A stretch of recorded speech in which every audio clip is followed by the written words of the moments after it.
Tidak pernah berlaku sebelum ini, dan kini ia berlaku lagi. Selepas ancaman keras dan serangan balas dengan Israel, serta serangan ke atas sektor tenaga Iran, Donald Trump secara tiba-tiba membatalkan serangan dan mengumumkan bahawa Amerika Syarikat dan Iran hampir mencapai persetujuan mengenai perjanjian nuklear yang menjadi sebab utama tercetusnya perang ini. Dan inilah ancaman yang nyata. Selepas Perdana Menteri Israel, Benjamin Netanyahu, melakukan lawatan rasmi ke Washington minggu lalu, terdapat kebocoran maklumat bahawa Amerika Syarikat dan Israel sedang merancang salah satu serangan paling hebat sepanjang perang ini ke atas infrastruktur tenaga Iran. Dan perkara ini boleh berlaku dalam beberapa hari terdekat. Tetapi pada pagi Isnin, kedua-dua pihak sekali lagi bercakap mengenai rundingan. Namun sebenarnya, terdapat perbezaan di sini. Donald Trump menegaskan bahawa beliau sedang berunding dengan Iran. Pegawai-pegawai Iran menafikan perkara ini dan berkata bahawa mereka tidak menjalankan sebarang dialog dengan pihak Amerika. Tetapi kita sudah melalui perkara ini beberapa kali sejak permulaan perang ini. Maksudnya, Trump mengancam dengan serangan yang belum pernah terjadi, kemudian sekali lagi bercakap tentang rundingan, manakala pihak Iran sekali lagi menolak semuanya. Tetapi apa yang membezakan situasi kali ini daripada semua yang lain, daripada semua yang lepas? Dan sebenarnya memang ada perbezaan kali ini.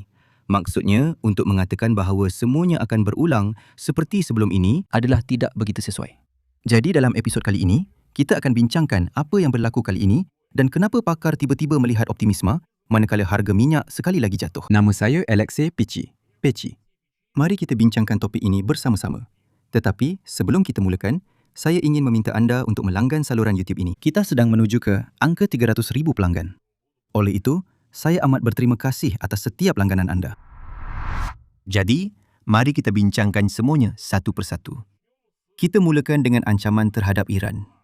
Tidak lama sebelum pembatalan, Trump telah memuat naik satu hantaran di mana beliau menyatakan perkara berikut. Amerika Syarikat sudah bersedia dan siap untuk bertindak terhadap Republik Islam Iran dengan kekuatan tentera dan kuasa yang tidak pernah dilihat sejak Perang Dunia Kedua. Menurut laporan daripada Axios, ia sebenarnya merujuk kepada serangan ke atas elemen asas grid tenaga dan infrastruktur Iran, iaitu bukan ke atas sasaran ketenteraan tetapi ke atas sektor tenaga awam negara itu.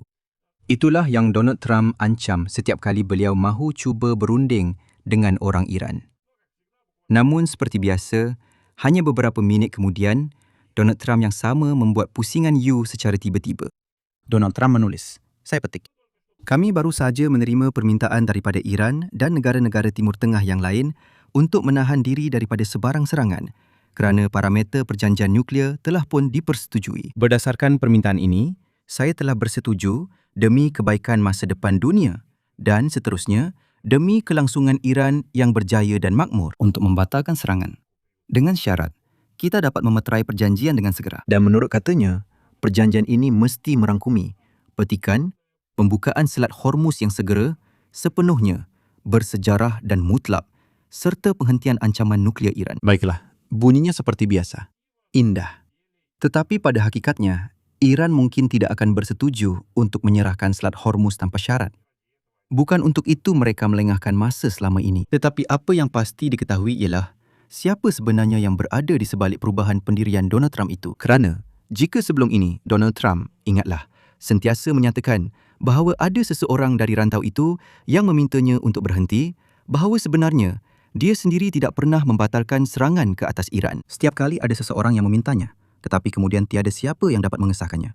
Dia selalu berkata, monarki Teluk Parsi yang memintanya, tetapi selepas itu, tiada satu pun monarki yang mengesahkannya. Atau katanya orang Iran yang memintanya, merayu sahaja.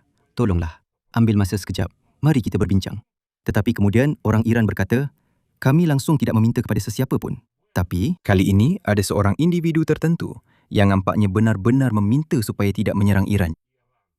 Menurut maklumat dari Axios, Putera Mahkota Arab Saudi, Muhammad bin Salman, telah menelefon Donald Trump pada hari Sabtu dan benar-benar menyatakan kebimbangan terhadap rancangan untuk menyerang Iran. CBS News mengesahkan bahawa bin Salman lah yang memujuk Presiden Amerika untuk membatalkan serangan besar-besaran yang baru dan kembali kepada usaha meredakan ketegangan. Selain itu, agensi rasmi Arab Saudi pada hari Ahad juga telah mengesahkan bahawa perbualan antara Trump dan bin Salman itu memang berlaku. Dan yang lebih penting, bin Salman menghubungi Trump selepas Presiden Amerika itu mengadakan rundingan dengan Benjamin Netanyahu.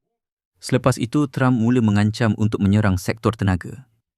Namun nampaknya bin Salman berjaya meyakinkan Trump lebih baik daripada Netanyahu. Pada hari yang sama, pihak Iran juga mengeluarkan amaran keras. Khususnya, Menteri Luar Negeri Iran, Abbas Araghchi, ketika berbicara kepada rakan sejawatnya dari Arab Saudi, putera Faisal bin Farhan berkata, petikan, sebarang tindakan bermusuhan dari pihak Amerika Syarikat atau Israel atau penglibatan serta sokongan negara-negara rantau dalam tindakan sedemikian akan menerima tindak balas tegas dan setimpal daripada Angkatan Tentera Iran yang kuat. Dan selepas sehari, iaitu pada 3 Ogos, Trump memperincikan butirannya. Dia menyatakan bahawa rundingan dengan Iran akan bermula hari ini, pada hari Isnin, dan bahawa ini, petikannya, akan menyelamatkan banyak nyawa. Menurutnya, sudah ada satu perjanjian mengenai Selat Hormuz, dan dia mengharapkan satu lagi perjanjian berkaitan penyah nuklearan Iran. Dan seterusnya, petikan utama daripada Trump. Saya lebih suka membuat perjanjian. Saya tidak suka membunuh orang. Pada masa yang sama, beliau menegaskan bahawa tentera Amerika Syarikat boleh pada bila-bila masa menyambung semula tindakan terhadap Iran sekiranya perlu. Tetapi selepas itu, bermulalah perkara yang paling menarik dan paling penting untuk memahami apa yang sebenarnya sedang berlaku. Wakil rasmi Kementerian Luar Negeri Iran, Ismail Baghai, hari ini, 3 Ogos, sebenarnya menyangkal semua kenyataan Donald Trump. Beliau menyatakan di televisyen Iran, berikut adalah petikannya. Pada masa ini, kami tidak mempunyai sebarang rundingan dengan Amerika Syarikat. Menurut beliau, satu-satunya dialog yang sedang dijalankan oleh Tehran sekarang ialah rundingan dengan Oman dan ia hanya berkaitan dengan penciptaan laluan selamat untuk pelayaran melalui Selat Hormuz, malah dengan bayaran. Baghai menjelaskan satu lagi butiran yang banyak menerangkan keadaan. Pada 3 Ogos, menurut beliau, Menteri Luar Iran Abbas Araghchi sebenarnya akan pergi menunaikan ibadah haji manakala ahli pasukan perunding yang lain berada di Iran. Jadi seperti yang anda faham, secara fizikal, delegasi Iran tidak pergi ke Amerika Syarikat dan delegasi Amerika juga tidak dijangka berada di Tehran atau di mana-mana kawasan berkecuali. Pendek kata, tiada siapa yang pergi ke mana-mana. Tetapi bagi Trump, rundingan telah pun disambung semula hari ini. Dan ini adalah ayat terakhir daripada Baghai. Situasi di Selat Hormuz tidak akan berubah selagi Amerika Syarikat meneruskan tindakan agresif dan sekatannya yang sangat penting. Harga minyak menunjukkan betapa ketidaktentuan ini benar-benar berlaku. Khususnya, harga minyak mentah Brent yang buat pertama kalinya sejak Mei minggu lalu telah melebihi $100 setong. Untuk seketika, pada hari Isnin selepas kenyataan Trump, jatuh mendadak lebih daripada 8%, di bawah $89. Pada satu ketika, ia malah turun di bawah $83. Tetapi sebaik sahaja di Tehran, secara terbuka menafikan adanya rundingan itu, harga minyak kembali meningkat. Maksudnya, pasaran kini secara literal bertindak balas terhadap setiap kenyataan yang bercanggah dari kedua-dua pihak. Sekarang, kenapa ini bukan satu-satunya kes di mana Trump mengugut kemudian membatalkan, malah ini adalah corak yang berulang. Dan corak yang berulang ini memang sangat menarik dari sudut kajian. Saya ingin mengingatkan, pada bulan Mac, iaitu hanya beberapa minggu selepas bermulanya Perang Amerika Syarikat dan Israel terhadap Iran, Donald Trump mengumumkan jeda selama 10 hari dalam serangan ke atas infrastruktur tenaga Iran, menangguhkan tarikh akhir itu ke 6 April. Kemudian tarikh akhir itu ditunda berulang kali. Dan seperti yang anda ingat, semuanya bermula dengan 10 hari, kemudian menjadi sebulan dan seterusnya. Setiap kali, logiknya tetap sama. Donald Trump mengumumkan serangan yang belum pernah berlaku dengan nada yang sangat tegas, yang menyebabkan kenaikan mendadak harga minyak dan panik di rantau itu. Kemudian muncul seorang tokoh perantara. Kali ini, ia adalah putera mahkota Arab Saudi, Mohammed bin Salman, yang meyakinkan Trump untuk menangguhkan serangan demi perjanjian yang hampir dicapai. Kemudian pihak Iran sama ada tidak mengesahkan kewujudan perjanjian itu atau secara langsung menafikannya. Dan dalam konteks ini, ada satu catatan yang sangat penting. Anda fahamkan skemanya? Trump mengugut dengan lantang. Sekarang saya akan hancurkan seluruh sektor tenaga.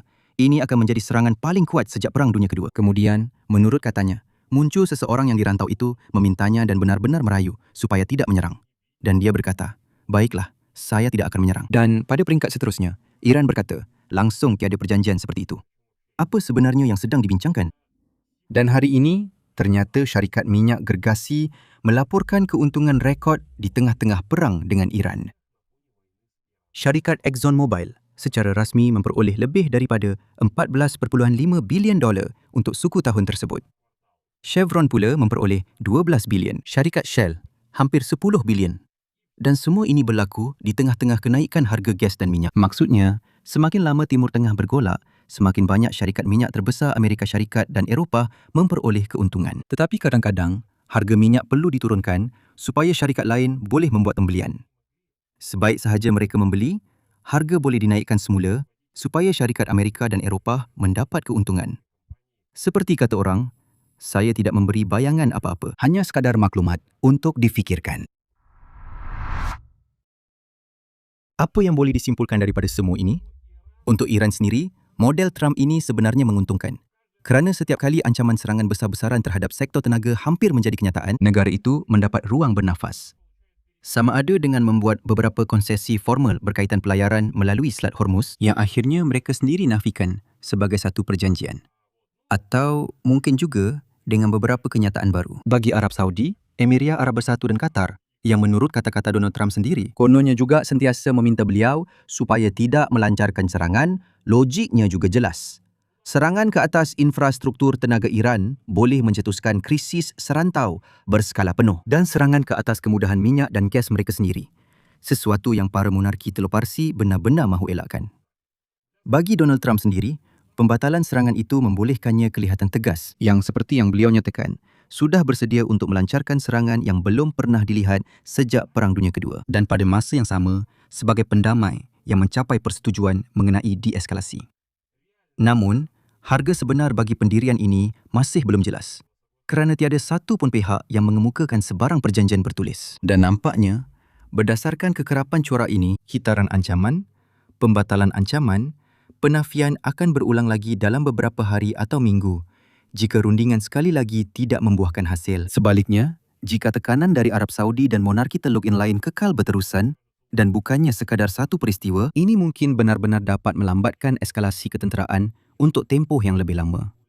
Tetapi, seperti yang anda lihat, saya tidak menyebut dalam mana-mana senario bahawa perang pasti akan berakhir. Kesimpulan, Trump seperti yang dia nyatakan, telah membatalkan salah satu serangan paling keras dalam sejarah peperangan dengan merujuk kepada permintaan Iran dan monarki serantau serta parameter yang telah dipersetujui dalam perjanjian Selat Hormuz dan juga penyelarasan nuklear. Iran tidak mengesahkan perjanjian ini secara terbuka. Malah Wakil Kementerian Luar Negeri Iran secara terang-terangan menyatakan bahawa tiada sebarang rundingan dengan Amerika Syarikat. Harga minyak bertindak balas terhadap setiap satu daripada kenyataan yang bercanggah ini. Dan seperti yang anda ingat, ini bukan kali pertama ancaman serangan besar-besaran digantikan dengan pengumuman rundingan tanpa hasil yang nyata. Dan pengulangan corak ini menjadikan pandangan yang berhati-hati, bukannya optimistik, terhadap peluang sebenar penyelesaian dalam masa terdekat atau minggu-minggu akan datang sebagai sesuatu yang munasabah. Di sini saya akan berhenti seketika. Sila tulis pendapat dan kesimpulan anda di ruangan komen di bawah episod ini. Langgan saluran ini, tekan loceng dan jangan lupa untuk tekan butang suka. Jika anda ingin menyokong kerja saluran YouTube ini, saya amat berterima kasih. Anda boleh melakukannya dengan memberi sebarang sumbangan keuangan melalui pautan dan maklumat yang terdapat dalam penerangan video ini. Itu sahaja untuk kali ini. Jaga diri anda. Selamat tinggal semua.